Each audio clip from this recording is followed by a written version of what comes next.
Course on numerical methods in civil engineering. In the first lecture, I am going to talk about introduction to numerical methods.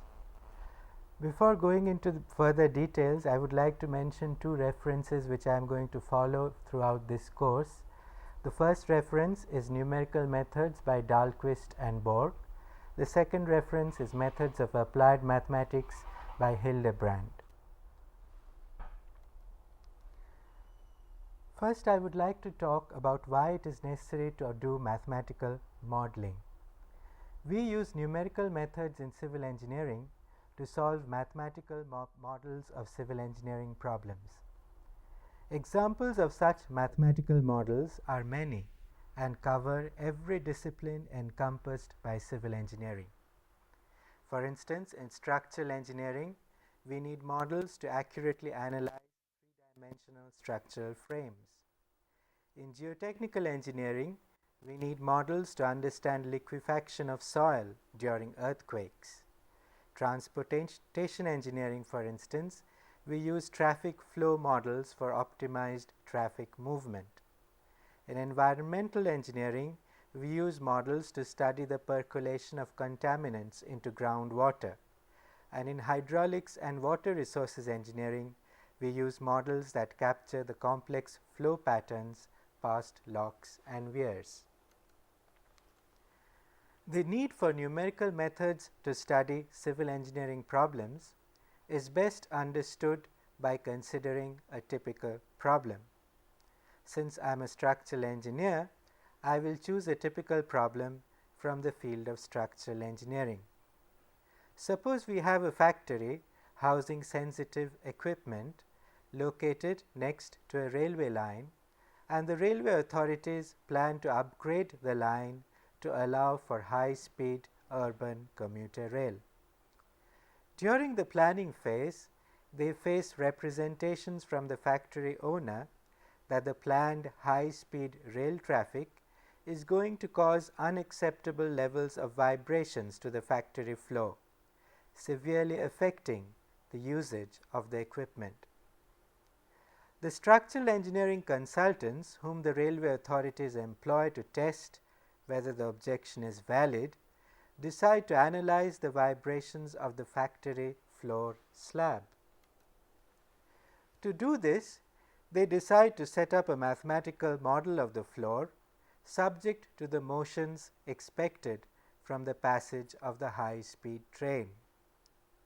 Since the thickness of the floor is relatively small compared to its length and width, they model the floor as a thin plate. Then they try to solve a problem typical in structural engineering, the flexural vibrations of a thin plate due to the excitation from the train traffic, to see if the magnitudes of the vibrations exceed tolerable limits. In modeling the floor as a thin plate, the analysts make certain assumptions or idealizations. Such idealizations simplify the mathematical modeling of a problem and allow us to solve it using the tools at our command. It is perfectly fine to make such simplifying assumptions or idealizations so long as they satisfy two conditions. First, despite them, the modeler is able to capture the physics of the problem up to an acceptable level of accuracy. 2. The modeler is fully aware of the restrictions the idealizations impose on the range of applicability of the mathematical model. In modeling the floor slab as a thin plate, in addition to the thin assumption, we make two further important assumptions regarding the mechanical behavior of the floor. First, the rotations of the floor are insignificant compared to the vertical translations. 2. The shear deformations of the floor is small in relation to the bending deformations. These assumptions allow the response of the plate to be measured in terms of its vertical translations W, which although varying from point to point along the length and width of the plate, does not vary significantly through the thickness of the thin plate. The mathematical model can then be written in terms of the vertical translations W as a function of the planar coordinates x, y and time t. Thus, W, where W is a function of x, y and t, satisfies the following equation which governs the flexural vibrations of thin plates.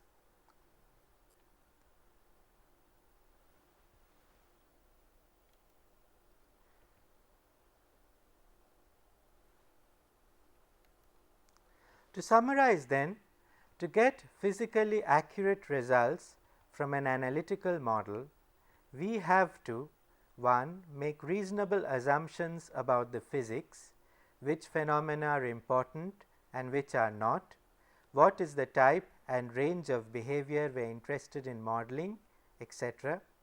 Given the assumptions, set up a mathematical model that best represents the phenomena. Finally, make sure that the model is not applied to predict behavior outside its feasibility region.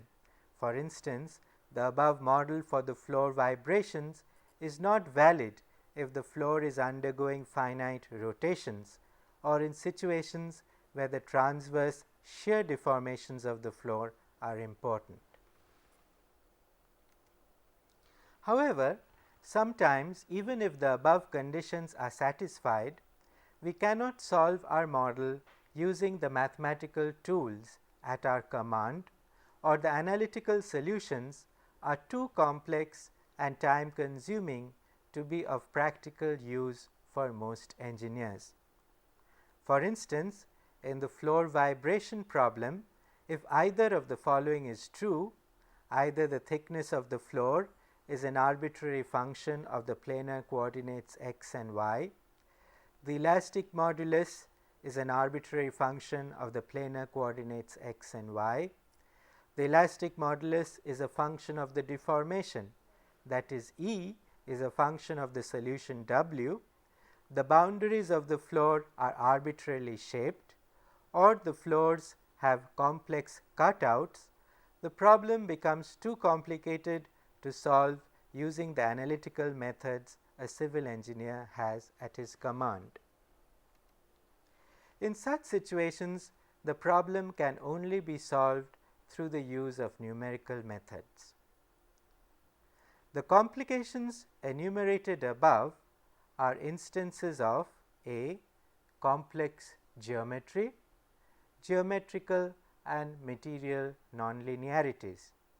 Two typical scenarios where numerical methods find application in solving otherwise intractable analytical models of civil engineering problems.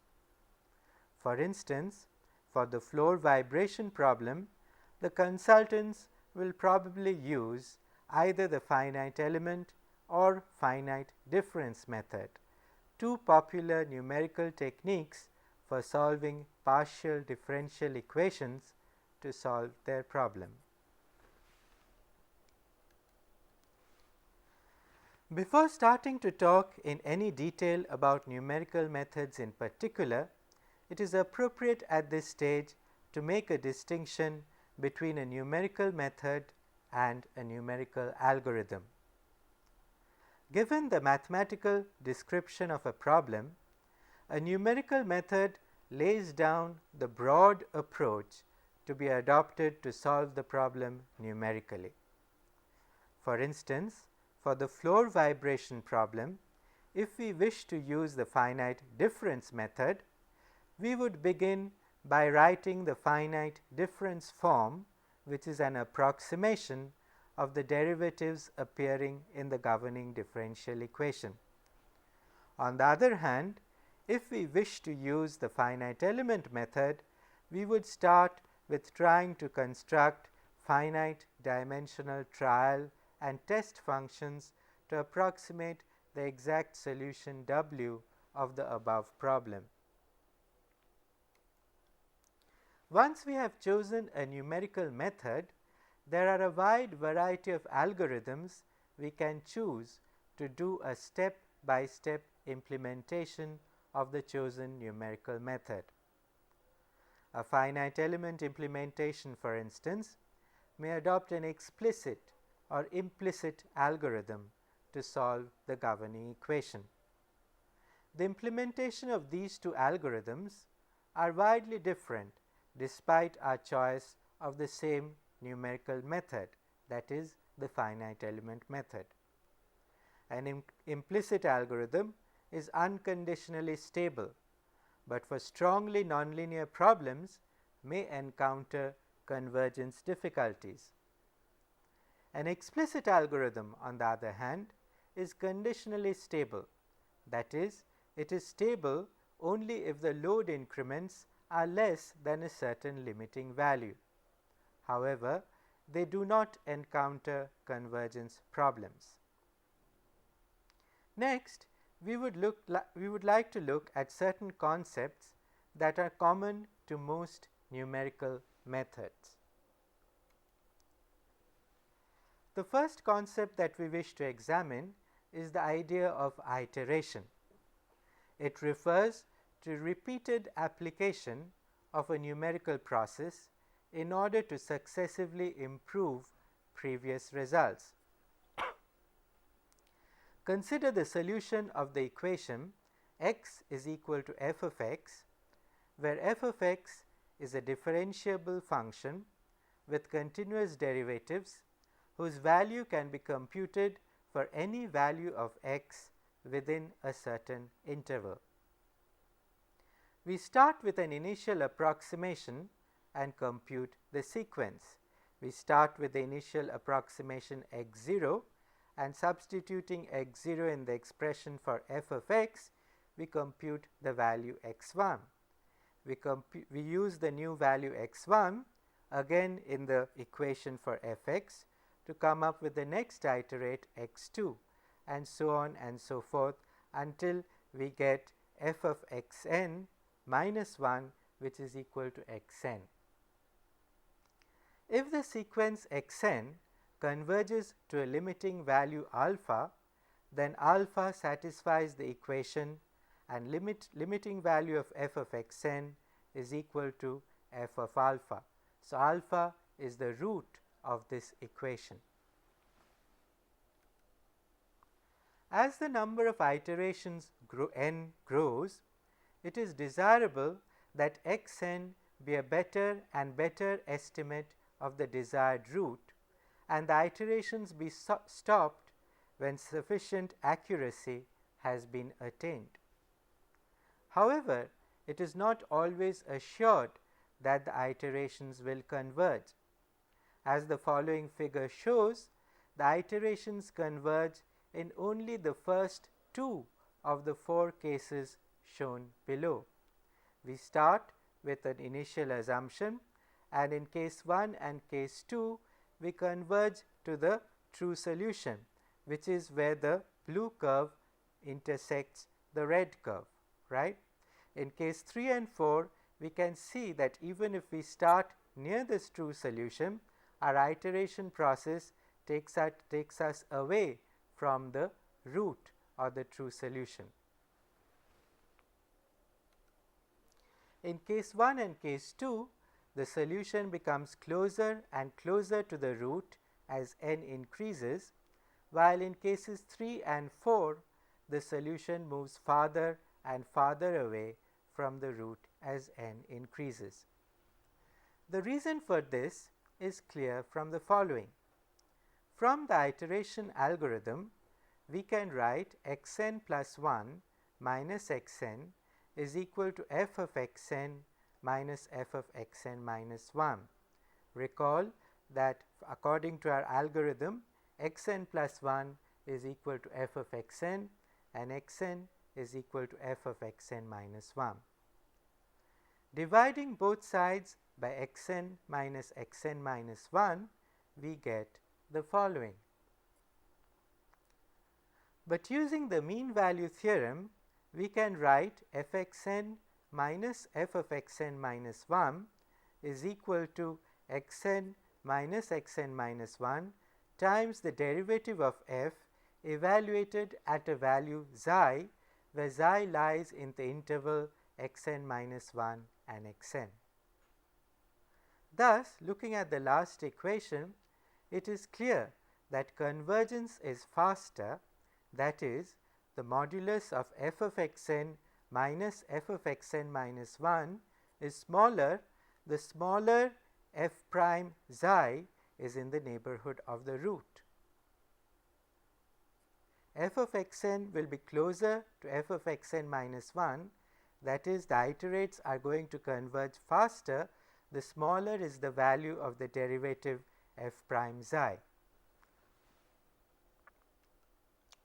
If mod of f prime xi is less than 1 for all x in the neighborhood of the starting iterates x0 and x1, and this neighborhood includes the root, we can therefore be sure of convergence.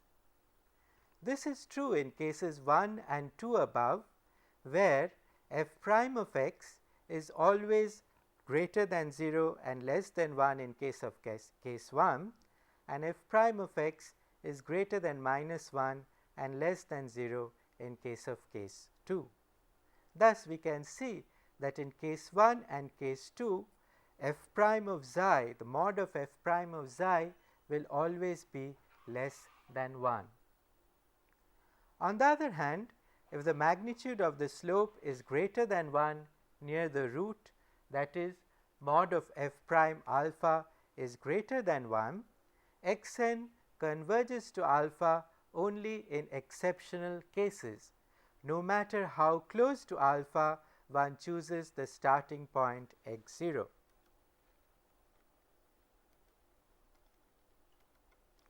For instance, in case 3 and case 4, even though we have actually started quite close to the root, you can see that we are moving away from the trial solution. This is because the slope at the root is greater than 1. The absolute value of the slope at the root is greater than 1. Thus, as we iterate, we move further and further away from the trial solution, while in case 1 and case 2, as we iterate, we move closer and closer to the trial solution.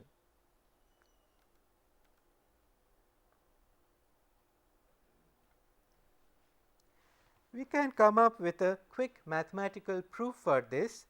This can be proved as follows.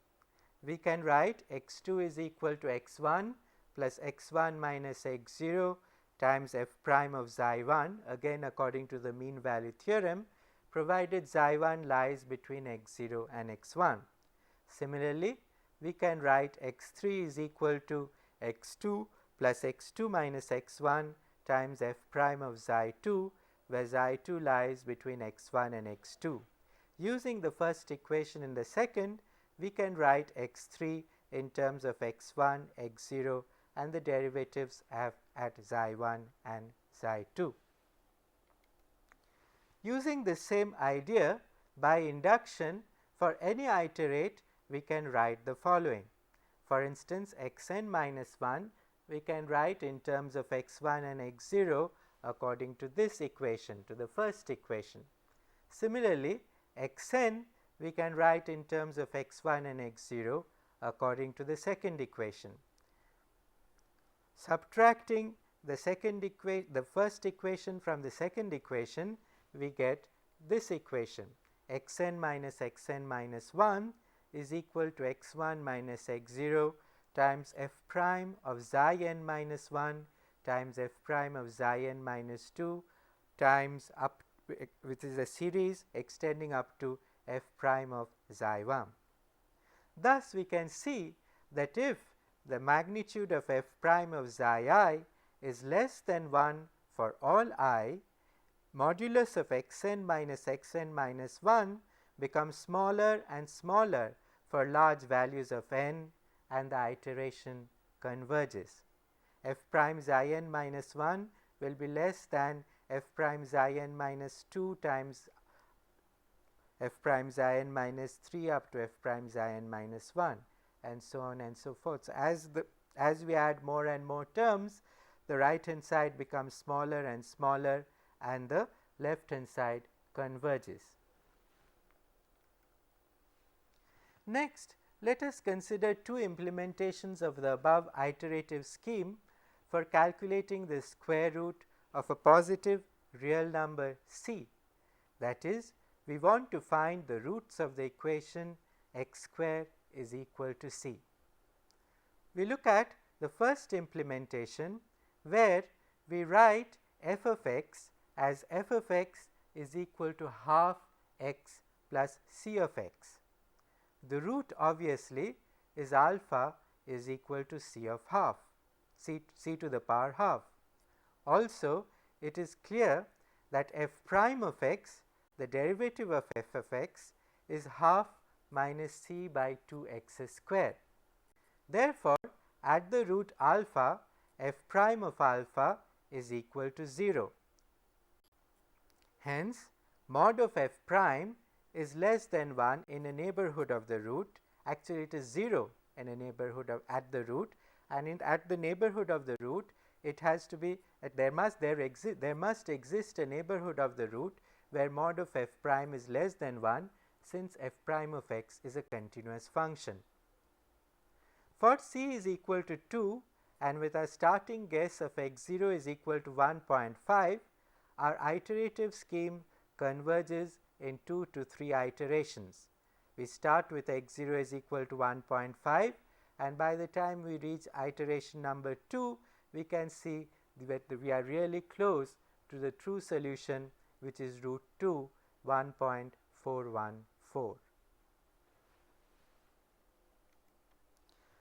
On the other hand, if we consider implementation B, in which case we write f of x is equal to c by x, for c is equal to 2 and x is equal to 1.5, our iterative scheme, which recall is xn minus 1 is equal to f of xn, which is equal to c by xn, gives x0 is equal to 1.5, x1 is equal to 1.3.3, x2 is equal to 1.5. So, it oscillates, right? The sequence does not converge. If one thinks of successive approximation or iteration as the numerical method adopted to find a numerical solution to the problem x square equal to 2, it is obvious that our choice of implementation, that is the algorithm, is crucial for the success of the method. The first implementation converged in 2 iterations, while the second implementation is never going to converge. This is true for numerical methods in general.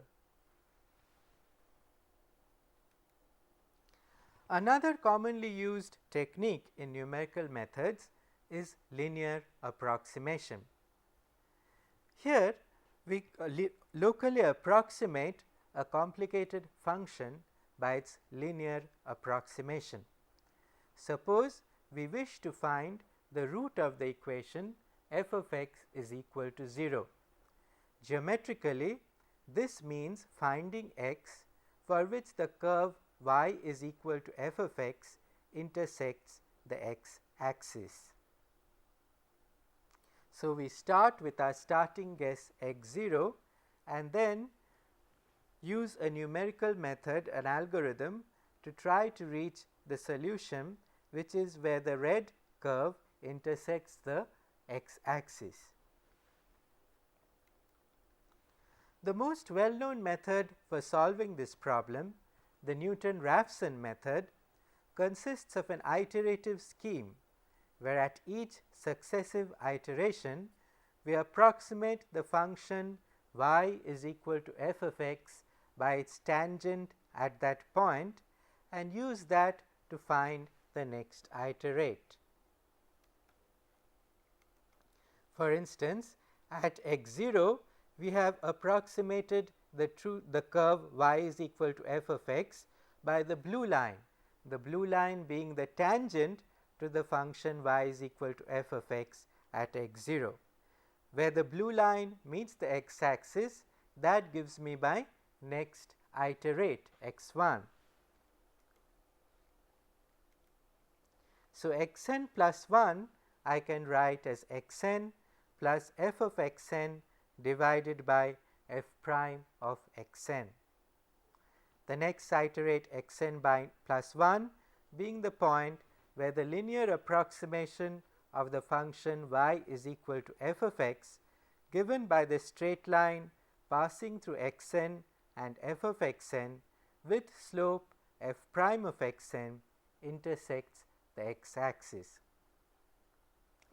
The approximation of y is equal to f of x by its tangent at the point xn f of xn is equivalent to replacing the function with the first degree terms in its Taylor series about x is equal to xn. If instead of approximating the function locally by its tangent, we approximate it by the secant connecting two neighboring points on the curve, we have what is known as a secant method, which is another commonly used method for linear approximation of a nonlinear function. In the secant method, given the iterates xn and xn minus 1 as well as the function values f of xn and f of xn minus 1, we find the next iterate using the following update formula. At x is equal to xn plus 1, the local linear approximation to the curve y is equal to f of x intersects the x-axis. As you can see, we have tried to fit a line through the values of the function at iterate xn minus 1, which is f of xn minus 1, and xn, which is f of xn, and then where the line meets the x-axis, that is going to give me by next iterate xn plus 1.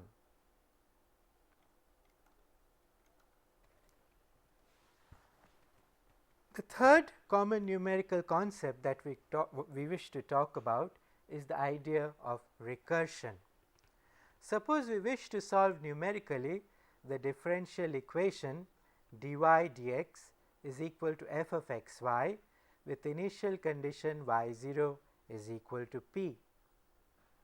According to the above equation, the slope of y changes from point to point.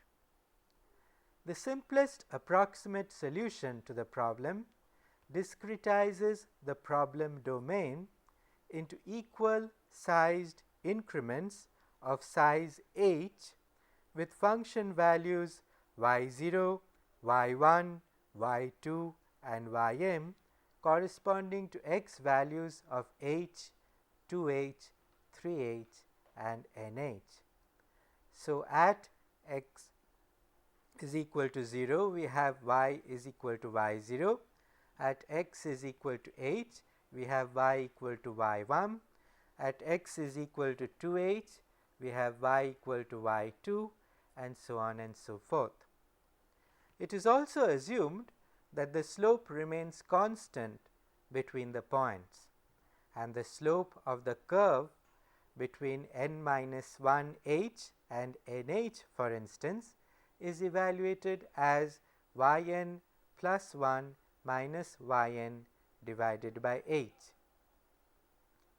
Substituting this value of the slope in the differential equation, we have yn plus 1 minus yn divided by h is equal to f nh, which is the value of x, and yn, which is the value of y. We can rewrite this equation to yield the recursion formula. We can rewrite the previous equation by keeping yn plus 1 on the left hand side and moving the other terms to the right hand side. So, yn plus 1 is equal to yn plus f of n of h yn times h. This is going to be true for all values of n is equal to 0, 1, 2 and so on and so forth. From this equation, you can see that each yn occurs first on the left hand side, then recurs on the right hand side of the equation. Hence, the above relation is called a recursion formula. So, if we know a starting value for y, if we know y0 for instance, using this recursion formula we can successively calculate y1, y2, y3 up to yn, and we can continue the recursion process until my recursion formula converges, that is until my value yn minus 1 becomes equal to yn. Iteration, linear approximation and recursion are methods which are used widely throughout the field of numerical analysis. Often, a numerical method may involve several iterative schemes, linear approximations or recursions. However, the success of these schemes is measured in terms of their ability to come up with accurate and stable solutions. Accuracy and stability are two prerequisites of any successful numerical algorithm. In the following, we are going to talk about each of these concepts in greater detail. We will start with talking about the notion of stability, following which we will talk in greater detail about accuracy. What do we mean by numerical instability? If a numerical algorithm is unstable, small perturbations in the input data or in the intermediate computations can lead to gross errors. That is, they totally destroy the result of the computations. Perturbations on the input data can occur, for instance, due to minor errors in recording experimental results. If the input data to a numerical algorithm is experimental data and there are minor errors in the experiment which are always likely, then if it is an unstable algorithm, those minor perturbations can give me totally erroneous results. Perturbations in the intermediate computations can occur due to numerical round-off resulting from finite precision arithmetic. Any computer, however sophisticated, only deals with that many numbers. So, any number can be, if a computer has accuracy up to t digits, it can only approximate a number using t digits. For instance, suppose we have to compute 4 by 3 at an intermediate step of a numerical algorithm, and our computer can only store 5 digits. In that case, 4 by 3 will be stored as 1.3333 and the remaining digits will be lost. If the numerical algorithm is unstable, the loss of the last digits may be enough to trigger an instability. Because of the instability, the numerical solution may differ widely from the true solution. The choice of algorithm is crucial in determining whether a numerical method will give stable results. Certain algorithms are inherently unstable. Others are stable for a certain range of input data, while still others are unconditionally stable. That is, they are stable for all ranges of input data. Suppose we wish to numerically integrate the following integral: yn equal to integral of x to the power n divided by x plus 5, and we wish to integrate within the limits 0 to 1 for values of n equal to 0, 1 through 8. We will solve this problem twice, once using an inherently unstable algorithm and the second time using a stable algorithm. For the first algorithm, we write yn plus 5 times yn minus 1 is equal to integral of xn plus 5x to the power n minus 1 divided by x plus 5. Recall that this is our integrand. So, yn is this, yn minus 1 is equal to integral from 0 to 1 x to the power n minus 1 divided by x plus 5. So, we can write this, and doing certain simplifications we can reduce it to 1 by n. If we perform this integration, it comes out as 1 by m. Thus, we get the recursion formula yn plus 5 times yn minus 1 is equal to 1 by n. Using 3 decimals, the following are the results of our iteration. We start with y0, which we calculate accurately up to 3 decimal places, from which we get y0 is approximately equal to 1.82. Then using y0 in our recursion formula, we get y1 is equal to 1 minus 5 times y0, which comes out as 0.182.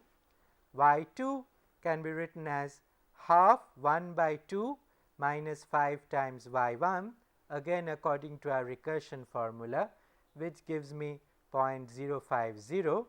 y3 gives me 1 by 3 minus 5 times y2, which is 0.083, all being computed accurately up to 3 decimal places, and y4 gives me 0.165.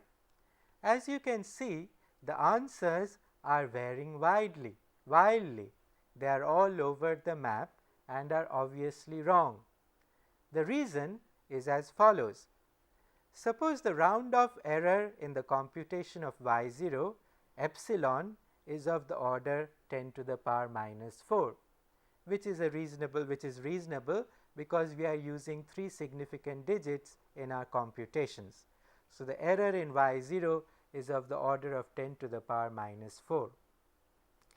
In our second recursion relationship, this gets multiplied by minus 5 in the calculation of y1, because you can see there is 5 times y0.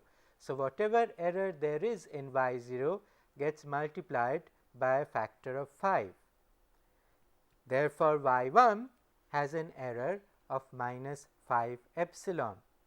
Similarly, y2 will have an error of 25 epsilon, because again we are multiplying y1 by a factor of 5. Thus, the error gets scaled by a factor of 5 in every iteration. The error in y4 is as large as 625 times 5 times 10 to the power minus 4, which you recall was our initial error. The error in y4 is actually 0.3125. So, you can see that the error has increased by at least 3 orders of magnitude. This is, however, note, is just the error propagating from the first iteration. Epsilon was the error in the first iteration. Additional errors accumulate due to additional round off errors in each iteration, because in each iteration we are doing computations up to only 3 decimal places. Rapidly, the magnitude of the error soon equals the value of yn, and the results are practically useless. It is important to note that even if we decided to use more decimals in our algorithm, for instance, instead of using numbers with 3 decimals, if we use numbers with 5 or 6 decimals, we would still encounter the unstable behavior. The only difference would be that the instability would take longer, more iterations to manifest itself. That is, more iterations would be necessary to build up to a level where they lead to absurd results.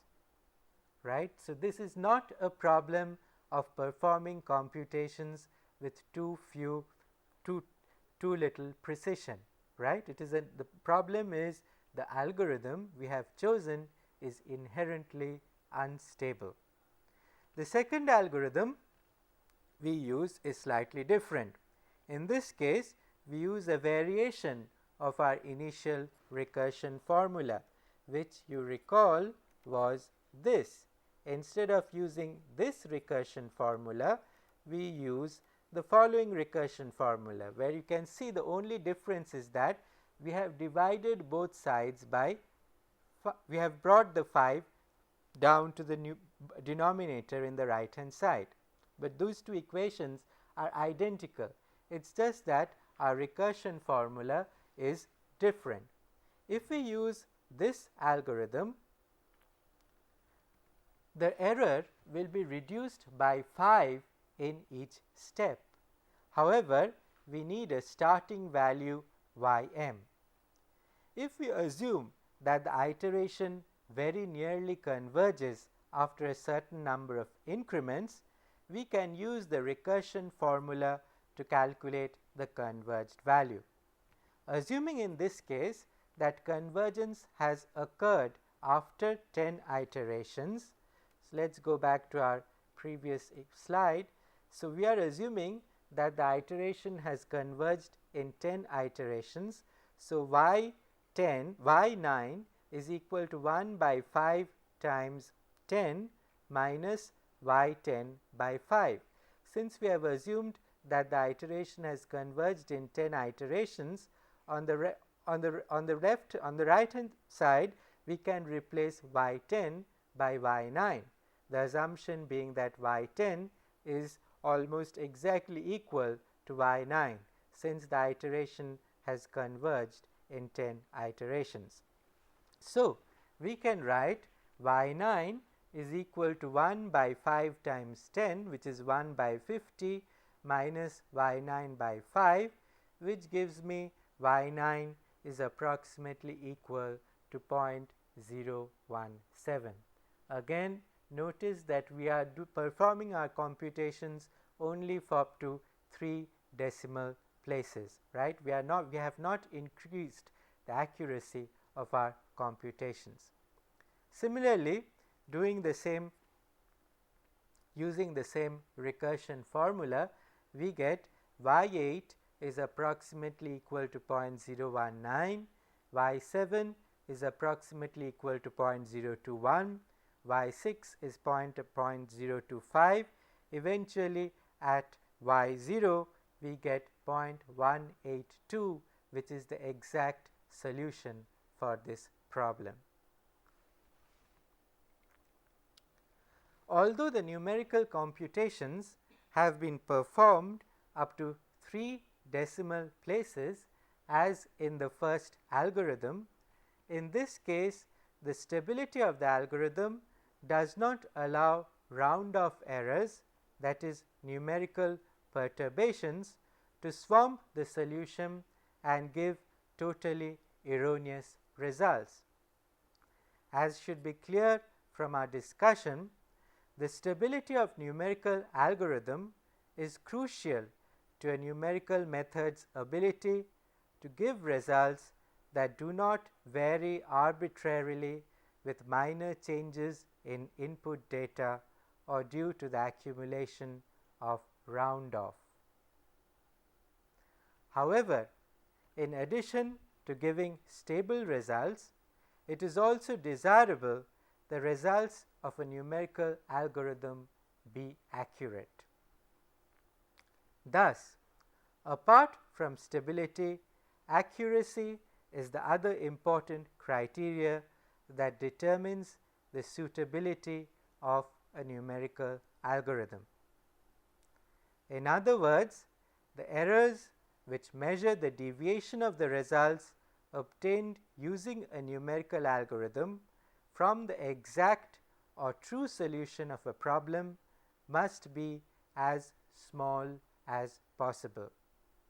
This can be analyzed through what is known as error analysis. In the next lecture in the series, we are going to talk in greater detail about error analysis. Since error and stability are the two criteria which determine the effectiveness of a numerical algorithm. Thank you.